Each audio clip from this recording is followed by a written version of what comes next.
I want to know from the union government that whether the concerned ministry has any policy to protect the deep sea fishermen through any compensation and rehabilitation scheme, and whether the deep sea fishermen get the social security as per the law of the land and as per the constitution, and whether the concerned ministry has any policy to have the concerned state governments in confidence as per federalism, as per constitution. Thank you, sir. सभापति महोदय, माननीय सदस्य ने जानना चाहा है कि मछुआरों के हितों के बारे में। प्रधानमंत्री नरेंद्र मोदी जी की सरकार मछुआरों के हितों के संबंध में कई योजनाएं उन्होंने चलाई और उन्हीं योजनाओं का परिणाम है कि आज जो हमारा मैरीन ऑन इनलैंड जो फिश प्रोडक्शन था 2013-14 में मात्र 95.7 लाख टन था, जो 10 साल के बाद 23-24 में 197 लाख टन हो गया।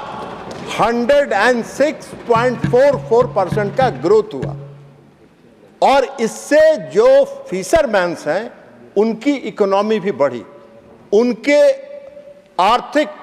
उनकी आमदनी बढ़ी। अगर प्रोडक्शन बढ़ता है तो उनकी आर्थिक आमदनी बढ़ती है।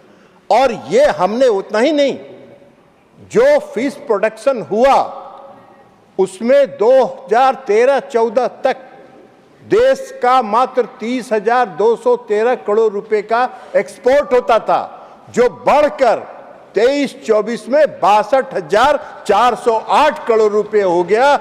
उसका दोगुना से ज्यादा की बढ़ोतरी हुई। लेकिन जहां तक माननीय सदस्य ने राज्य सरकारों के बारे में पूछा, मैंने उनको बताया, पहले भी बताया कि इस रूल्स को नोटिफाई करने के पहले हम लोगों ने सभी स्टेक होल्डर्स के साथ कंसल्टेशन किया, सभी मछुआरा कोऑपरेटिव सोसाइटीज के साथ किया, मछुआरा संघ के साथ हम लोगों ने किया। 7 महीने तक हम लोगों ने 10 बैठकें की और उन बैठकों के आधार पर जो सुझाव आए उसको समाहित करके हम लोगों ने वेबसाइट पर अपलोड किया, सजेशंस मांगा और भी।